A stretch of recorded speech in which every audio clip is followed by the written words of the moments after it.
Howdy folks, you're watching Deuce, and today I'm going to go through and test all the different makers of cheap plated 9mm bullets to find out which one is the best deal for all of us reloaders trying to save money.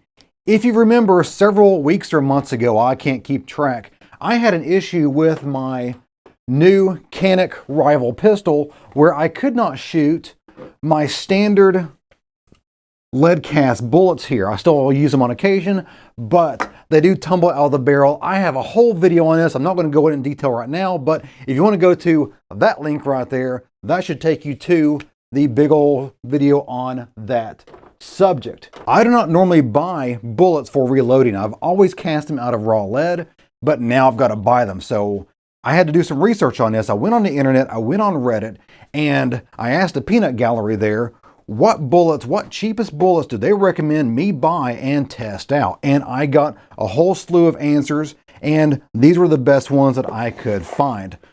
In alphabetical order, I got a big old box of Acura. I got a box of Barry's bullets. They've been around forever and a day. Everglade, I got a small bag of them. I got the smallest package possible that made sense. And this was a very cheap alternative just for testing. I also got RMR bullets. Now these come in just a USPS box. So not exactly good for presentation purposes, but they do include a sticker. So that's what I'm going to be showing off for them. And finally, extreme bullets. I came up with 5 different parameters to test these bullets out and make sure we have a clear tippy top winner. We've got price, we have Brunel hardness, we have weight, we have diameter, and we have the speed at which it exits the barrel. First off, we're going to start off with price. Price was very hard to measure because every single one of these companies has weekend deals, has holiday deals. Right now there's a Mother's Day sale. Make sure you get your mother some really good 147 grain ammo because they really like that. Along with those random deals, if you're on their email list, they will all send you out weird coupon codes for like free shipping or random discount codes. So what I did was take 1,000 rounds. How much would it cost me to buy 1,000 rounds minus state sales tax, minus any kind of shipping, and minus any kind of discount codes or deals. Now, the most expensive bullet per 1,000 rounds, minus any kind of shipping or taxes or anything, was Everglade. Everglades was $119 per 1,000 rounds of 147 grain round nose plated bullet ammo. Next up was Acura here at $116 per 1,000. RMR was $109 per 1,000. Barry's bullets, they came out $100 even, and the lowest cost per 1,000 was Extreme bullets at $99 per 1,000 rounds. So the clear winner minus any kind of discount codes or deals is Extreme bullets. Now let's talk about Brunel hardness.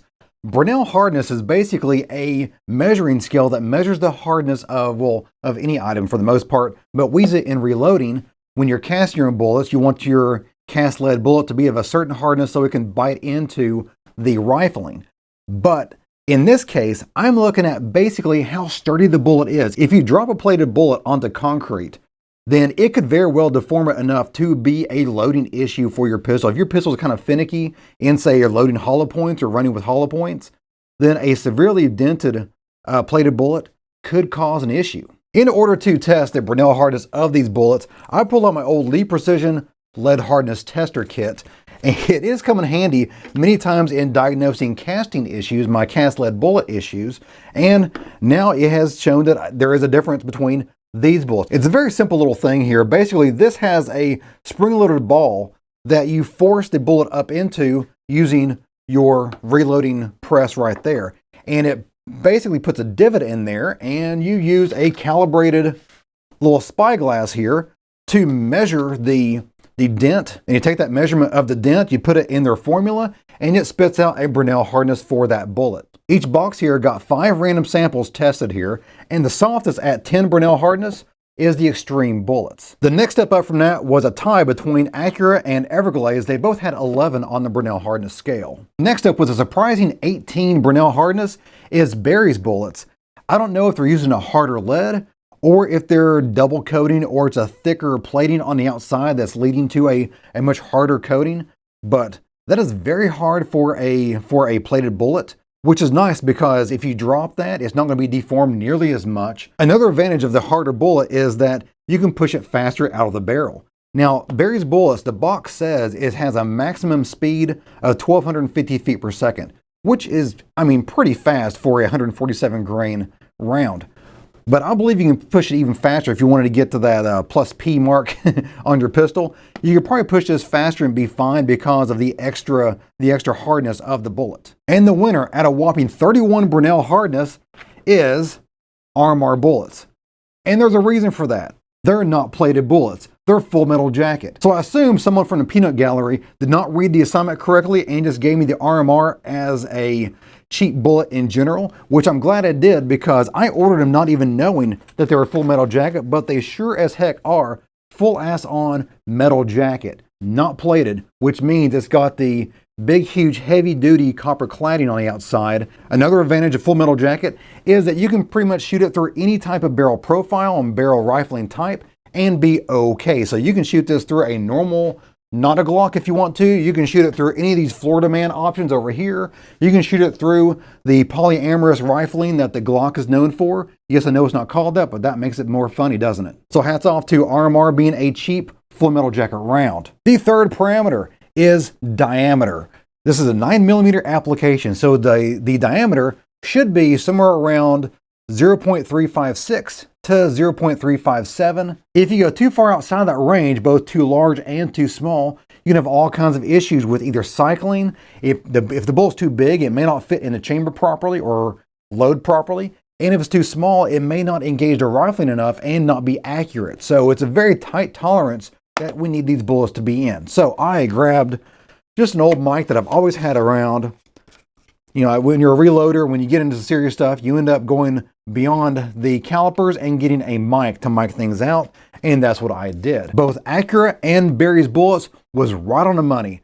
All 5 bullets measured at 0.356 inches, and there was 0 deviation. They were all exactly the same, which is amazing for basically a budget product. Coming in at slightly smaller than 0.356 was the RMR bullets. The RMR bullets measured at 0.3556 inches in diameter, so just a shade under the most wanted 0.356. But that is okay because remember earlier I said that the RMR was a full metal jacket bullet, so 0.355 is a totally acceptable bullet diameter for a full metal jacket round. Amongst those 5 rounds, there was a 0.001 inch in diameter deviation between each other. So that's not anything to really be worried about, but it is something to note that it was not perfect. Next up is the Everglades. The Everglades measured out at slightly above the ideal size here at 0.3562. So just slightly above there, and it also had a deviation of 0.001 inches. So not nothing, but not really anything to worry about. The largest of all these was the Extreme Bullet brand, and they came out at 0.03564. Now, that is not unexpected because these are actually supposed to be measuring out at 0.357. So these actually end up being smaller than they advertised. The fourth parameter that the fourth parameter I used to measure these out with and determine which one was best was weight. And I did that by simply weighing 5 examples from each box. I weighed them in both my old AWS scale that I've used for years and years and years. And then I finally upgraded, just for this video, upgraded to the true weight reloader scale here. I will put this down. Everything I use today, I'll have linked down in the bottom on the first pinned comment. That's where I put all my links to things that I use in every one of my videos. This is really good. I tested them side by side here. The AWS is just fine. If you already have one of these, it is fine. It is accurate, but the reloader scale here is a lot easier to live with. You can turn it on and it stays on. This automatically turns off. The scale that we weigh bullets in is called grains. There are 7,000 grains in 1 US pound. Why they use grains, I have no idea, but that's what they do. And I used 147 grains. This is what I ordered, was a 147 grain bullet, because I find that extremely easy to shoot as a subsonic round out of my long barrel Glocks and the Canic Rival there. Anything like 5 inches in barrel length, 147 grain ammo runs beautifully out of that. I took 5 samples from each box and measured them on both scales to get a full average. And Acura here had an average of 146.84 grains per bullet. And between the highest and lowest, there was a deviation of 0.82 grains. So less than a grain between the heaviest and the lightest of these bullets. Barry's bullets measured out at 147.18 grains, with a total deviation between the 5 that I measured at 0.54 grains. So about a half a grain difference between the heaviest and the lightest. Everglades came out at an average of 146.63 with a total deviation of 1, exactly 1 grain difference between the heaviest and the lightest. RMR was 146.94 with a deviation of 0.32, and Extreme Bullets was 147.12 with a deviation of 0.34 grains. So pretty much they're all right in line. The deviation was very small, no more than 1 grain. So pretty much it's a complete wash between all 5 options. And lastly, let's talk about speed and accuracy. All these were loaded up on a Lee Progressive Press, not this one, but a Lee Progressive Press, and I weighed every single charge. I used my favorite gunpowder, Alliant Bullseye powder. I'm not going to tell you the powder charge. And I loaded many rounds here, and I just put them in Ziploc baggies because that's what I do when I'm developing a load. So it works well for that, so it might as well work well for this as well. And I shot them all through my 5-inch barreled Canic Rival here. This is a great pistol, by the way. This is a fantastic pistol. I love this thing. If you're in the United States, bullet speed is measured in feet per second. That basically is how many feet did that bullet travel in 1 second. If you're pretty much anywhere else in the world, you measure it in meters per second. And again, the same thing applies. How many meters did that bullet travel in 1 second?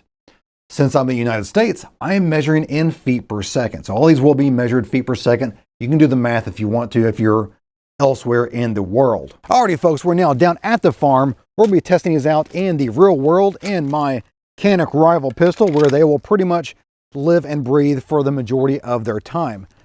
On the farm here, I have my chronograph here, the very excellent Caldwell chronograph. I keep wanting to say phonograph. Not about music, all of these bullets are music to my ears. So I'll be using that to gauge how fast each brand of bullet is coming out of the exact same pistol and using the exact same powder and powder charge. And of course, this same setup for reloading.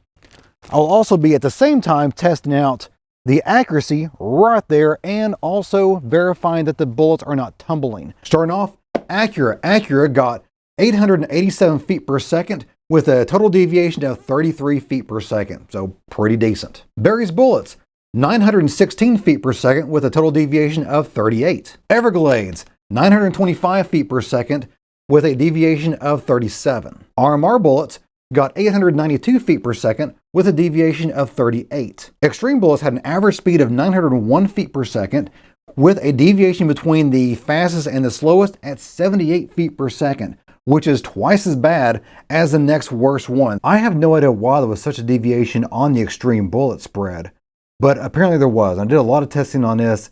Maybe it's the surface finish on the bullet versus the surface finish inside the barrel of the Canic.